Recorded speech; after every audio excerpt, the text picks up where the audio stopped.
So I'm here with Remember Monday. Hello. We know you sing. We know you sing everywhere. You've sung up a mountain. You've sung while drinking pints. You've literally sung everywhere. Where have you never sung? Ooh. A swimming pool. Yeah, that's true. We've never sung in a swimming pool. We have sung in a toilet many times. Yeah, we've sung on a train station many times. We've sang on roller coasters. Yes, that was good. A pool is coming soon then, I guess. I was going to say the sea. So it's kind of in water. You've never sung in water. Well, I think we have done the sea for your hen do. I think we were just at the beach for your, the beach, what's it called? Beach club day. Oh, we did. I've got a video of it. Yeah, we were. Okay, we've sang at the beach. You are literally multi-talented. Sing anywhere, on cue, anywhere in the world. And up the mountain in Switzerland looked beautiful. Oh my gosh, it was absolutely stunning. I don't think it was one of those things we just kept looking and being like, this can't be real. Like, this can't be, but it was. And then you're like, and we're in Eurovision. Yeah. That is not sunk in. It will not sink in. We'll be on that stage at the final and I'll still not believe we're doing it. Yeah. Not a chance. It's real. It's happening. We're going to find out all about you. You are listening to the official Eurovision Song Contest podcast.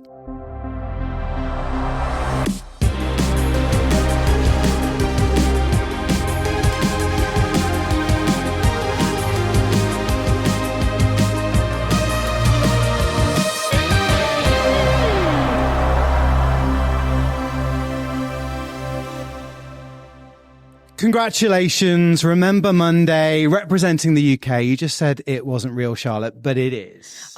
We've never been so overwhelmed with like joy and support, and it is crazy. I mean, Eurovision.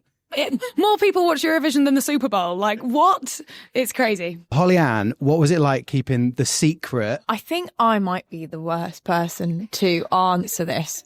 Just because I am so horrific at keeping secrets when it comes to like exciting things the band has to announce. I'm famously known for accidentally telling everyone things before I'm supposed to. And also because we're just not aware that people know who we are. We'll be sat on the train and I would just be screaming on the train that we're doing Eurovision. Like, so girls, when we're doing Eurovision in Switzerland for 2025, and the girls would literally be like, shut your mouth. Why are you screaming that? We walked down one road and Holly was walking in front of Lauren and I, and she honestly said Eurovision at the top of her lungs maybe 15 times. And Lauren and I eventually were like, Holly, stop screaming it. There was a minor leak before we were announced. Like, everyone knew. I think it was Holly, yeah, for sure. Were you the mole? I was the mole. I was the leak. I was all of it. You're welcome. You get on the Eurovision roller coaster, right? Whereabouts are you on that roller coaster at the moment? I feel like we're constantly right at the tip about, like, think of, is it Saw at Thorpe Park? Yeah. It's got the, like, loop back on itself before you go down. I feel like we're hanging there the whole time, which is like the bit right where your stomach drops the whole time. Yeah. And it's actually not going to drop until the grand final, is it? Yeah, exactly. And then the day after will be the swoop.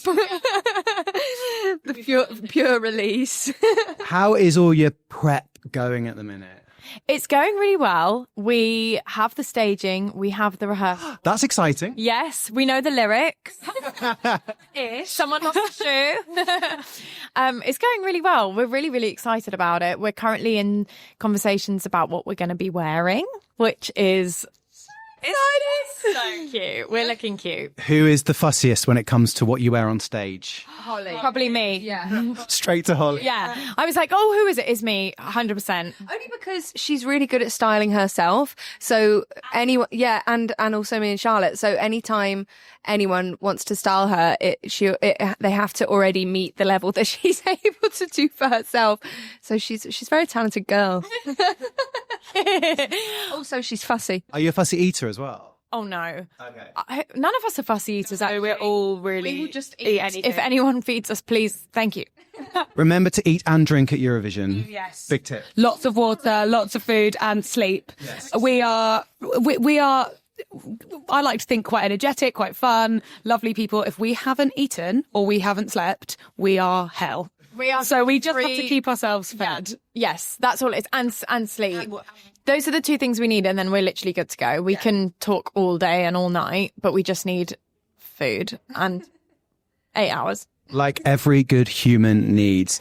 You guys are obviously super besties and have known each other for how many years now? I was going to say, because it's sixth form. We're giving away our age, since sixth form, which has, listen, we're in the... Some years. We're in the double digits. When you were at sixth form and you were performing together, did you ever do any Eurovision songs? We literally covered the most random stuff. Like we literally, the first song we ever sang was PYT, the Tori Kelly version. But then we also sang My Milkshake Brings All the Boys to the Yard. We also sang like Trey songs, Trey songs. We sang Timberlake, Houston. Yeah.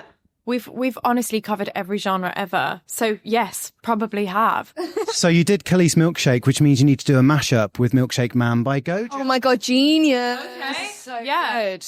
Let's do that. Milkshakes.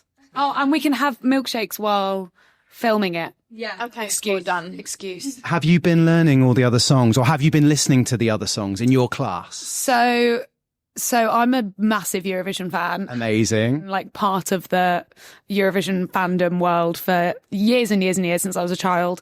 It takes up about half my year every year. Love to hear it. So yes, but I mean, we all obviously have this year, and oh my gosh, what an incredible year to be in. Like the amount of amazing other acts, the songs. I mean, we keep saying, which I don't think our team love, but we're like, put us on as early as possible so that we can just enjoy the concert. Like we just want to be there and watch everyone else and like hands up in the air. It's just going to be amazing. So Charlotte, if you are a Eurovision fan and it takes up half your year, what's your ultimate Eurovision track?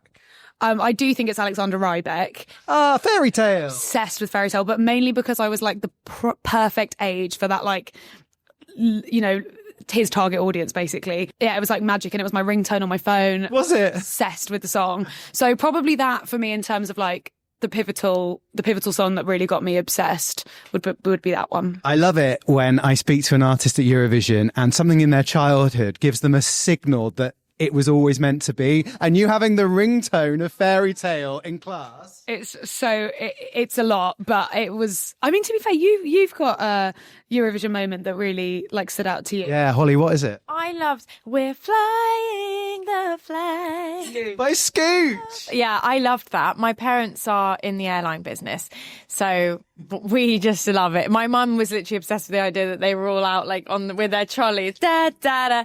So that's like a core memory for me. Wait, so your family have recreated Scooch? Of course they have. We've all done it. We've all been in the outfits.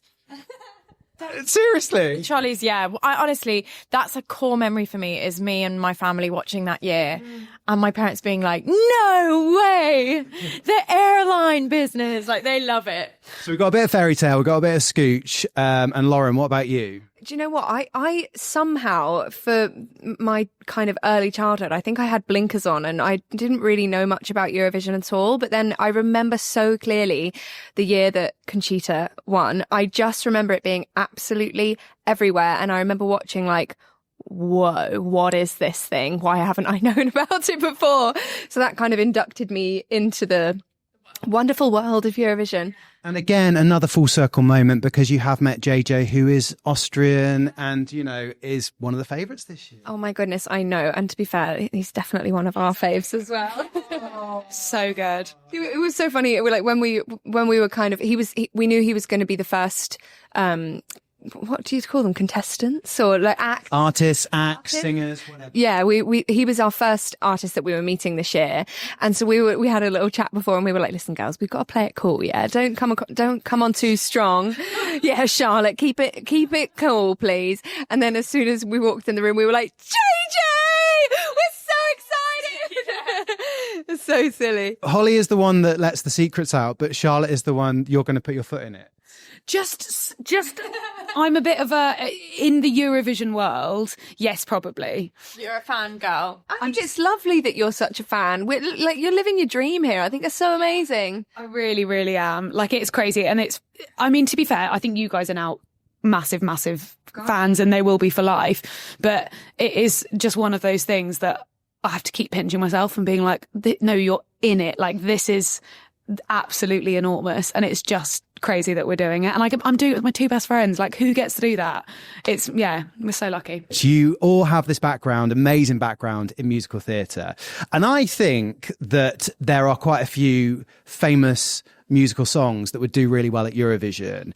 And so I want to like see what you think. I'm going to start it off with the obvious one. The obvious one, Defying Gravity from Wicked. I immediately knew it. I was thinking the same. And do you know what's so funny? 12 points for sure. When we were writing this song for Eurovision, in our like brief, like we had like a load of things that we wanted to try and include, and one of the reference tracks was Defying Gravity. Was it? Yeah. We were literally like, let's do Defying Gravity, but the pop girly version. Amazing. You want something that builds and has texture and comes to a big crescendo. Yeah, absolutely. And feels that kind of drama and theatrics that it just fits so well on the Eurovision stage, we think. So yeah, it's funny that you say that first. So Ariana and Cynthia, 12 points. Lauren, give us another musical song that would do well at Eurovision. That would win. Okay. Greatest Showman. What's it called? Never Enough. Never Enough. Yeah. Easy peasy. Love it. That's Stu's points. Never Enough. Greatest Showman. Holly. It's a bit cringe, but I think it'll be Phantom of the Opera. The signature song and you've been in Phantom of the Opera, haven't you? Yeah, I have. And it would win. Do you think it's also because that song, that has the build and the build and the build as well? Yeah, and it's just also so inhumane. Like, hearing it live is so ridiculous. It's such a stupidly high note, and everyone is always so impressed with it, no matter how many times, even though everyone knows what's coming. Everyone knows what's coming, and everyone's always like, wow! So it gives you that goosebump moment. Yeah, and it's so dramatic, and it's like a cool, like, sexy, amazing, dramatic duet. I think it would go down really well. Okay. And Charlotte?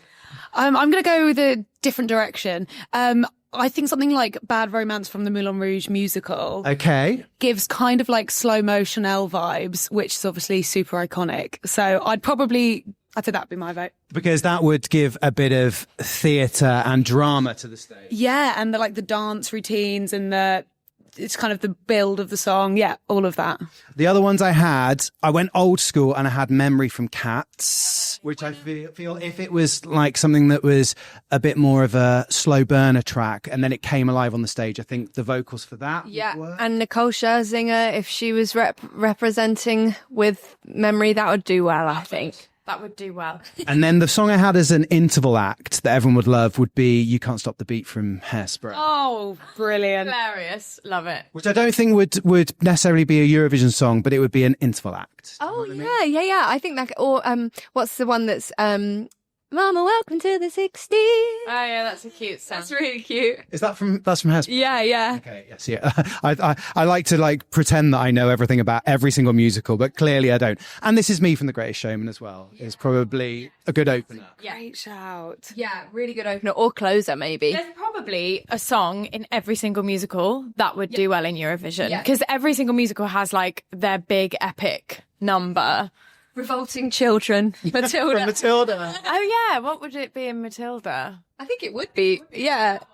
Revolting Big Children. boy, yeah, big boy number. Yeah. I think what I'm trying to say is that you have the credentials and you know what makes a standout moment in a show. I'd like to think so. I think we've kind of got enough combined experience within the theatre world and to hopefully be able to see that. And I really hope that we bring that to our performance and everyone. And you know an audience. You know how to perform for an audience.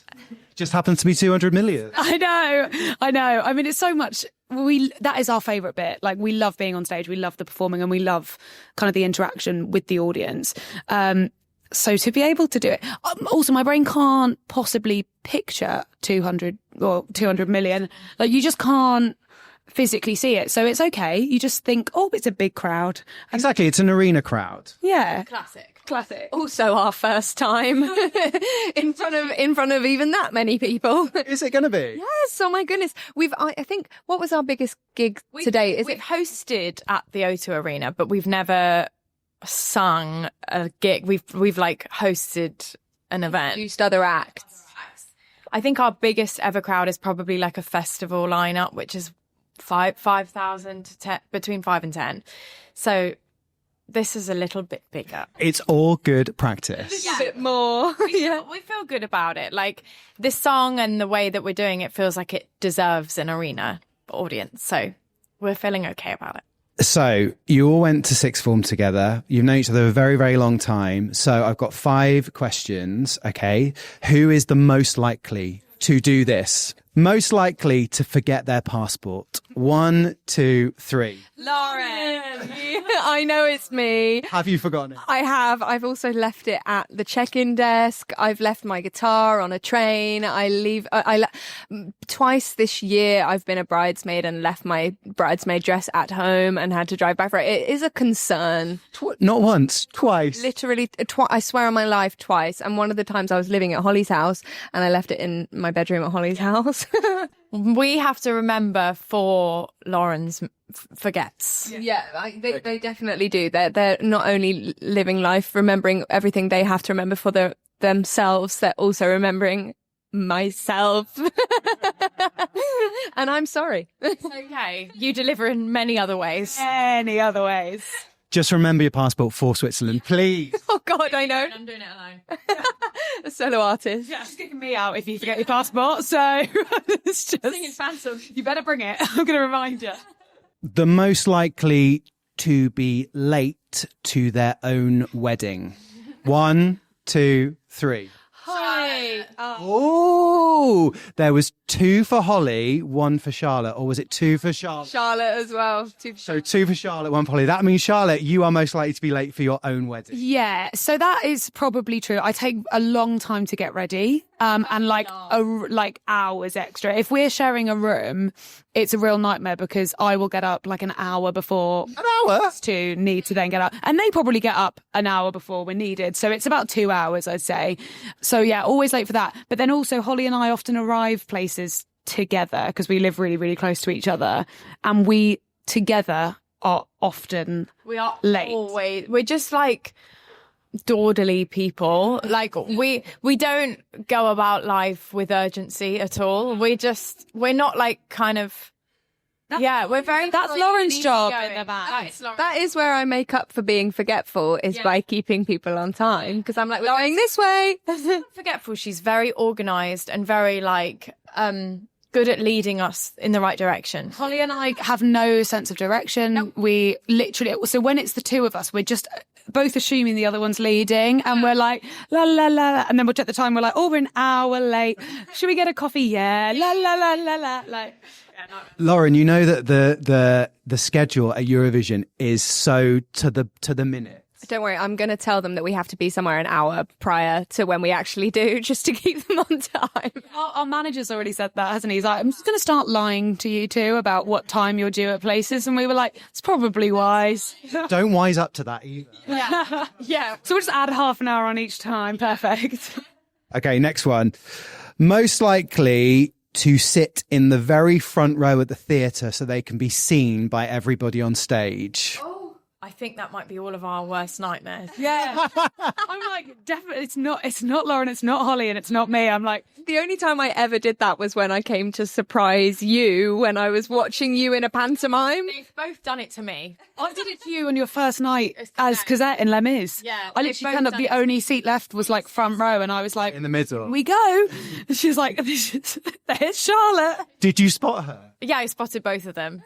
Did you think, oh God, here we go? No, I think I felt a bit emotional actually, because she was sat there, she was sobbing, your mum was sobbing. The minute Holly walked out, literally, I was embarrassing to the point where someone next to me was like, are you okay? I was like, so it's my best friend up there. You also remember, I've got a recording, just a voice recording. I was being very naughty in the theatre. I have a voice recording of you in Les Mis at one point. I think I was actually watching you on for Fontaine or something like that. And all you can hear in the voice recording is me crying.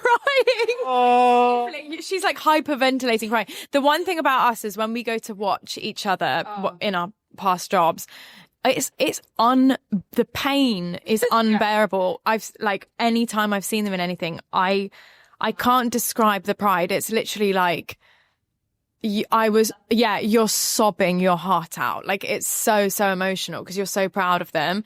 So I think if we're watching each other, we want to be front center, but no other situation. Because you've got this special bond, when you're on stage at that grand final, is it going to be that you're not actually going to be able to look at each other? Because if you look, you might set each other off. No, see, for me, I do stare at them while we're on stage. I'm literally like, are we like tune in? It's like telepathy. Is that the word I'm after? Yeah. You're tuned together. Yes. So actually, I feel like that's a different essential. On stage, it's essential to check in with each other and just like remind each other we've got each other, because I think otherwise it can feel very, very scary. But as soon as we see each other, we're like, oh yeah. And also like I just can't wait to share that moment with my best mates. Like, what the hell just happened? It's so crazy. Like, I just can't imagine what it's going to feel like being on stage and looking at you both like, what are we doing?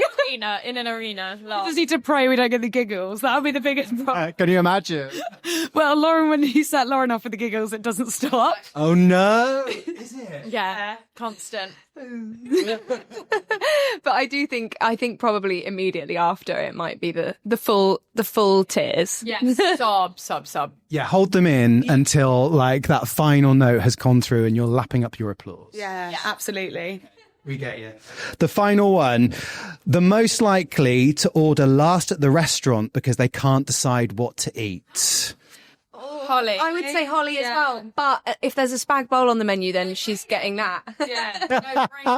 We actually were Spag bowl queen. Spag bowl queen. Yeah. Spag bowl. And it's BOWL. Yeah. Oh, I get you. It's a bowl of spaghetti. Yeah. Often when you order food, you just order what one of us have ordered. We'll just close the menu and go, I don't know, and then hear what we order, and she'll go, yeah, that one. I'm the same. Food FOMO. Yeah, and also I'm that annoying person that asks the waiter what I should have and just have what they tell me to have.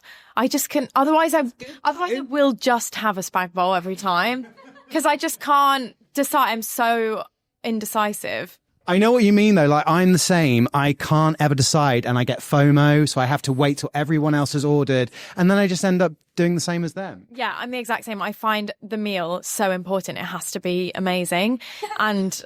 Yeah, I put pressure on it. Yeah, I do too. 3 meals a day, sometimes more, and it has to be perfectly picked. The other day we were traveling. It was a really long travel day. I think we left the house at like 5 and we didn't get to where we were going until like 11. And I think we collectively, each of us had 5 meals that day. 5? 5 full meals. You know, when you're traveling and you are a bit bored and you're constantly hungry because it's all to think about is food. So yeah, it was 5. It was going through time zones. It was 4 until when we were finally nearly at our destination, someone called and they were like, and how are the girls? Are they hungry? We can get them some pasta before like to 11 p.m. Yeah, for them to have on arrival. And Holly was like, listen, spag bowl. Literally. You got a spag bowl, mate? I think they said we can get them some sandwiches, and Holly said spag bowl, and then spag bowl appeared, and we were like, wow. Literally, like I said earlier, the spag bowl queen. You need to tell everybody. This is like your new title. It's on the rider. That's so funny. I'll take it. And a full fat Coke. And a full fat Coke. Oh, you can't beat it. If we're taking this seriously. You cannot beat that. That crisp, delicious fizziness. And tiramisu for dessert, just if we're really taking this seriously. Yeah, you make us late sometimes with ordering the tiramisu. We were 15 minutes late to Sabrina Carpenter because I wanted a tiramisu. We were like, we've got to go. We'll get the bill. She's like, oh yes, perfect, the bill and a tiramisu, please. And we were like, Holly, that's because we're leaving. She's like, yeah, just give me 5. Did you miss the beginning of Sabrina Carpenter? We missed her reveal. Holly Sue. Oh, please. Really cross about it. Yeah. Lauren, please get Holly into check before you go to bar. Yeah. We can't have last minute tiramisus before she goes on stage. I should have told them an hour earlier and we would have been fine. Okay, we know what to do now. Just make sure there's a supply of tiramisu in Basel and it will keep her happy for, like, even if she's like wondering what to do, just pull one out and there it is. We need a travel tiramisu. Yes.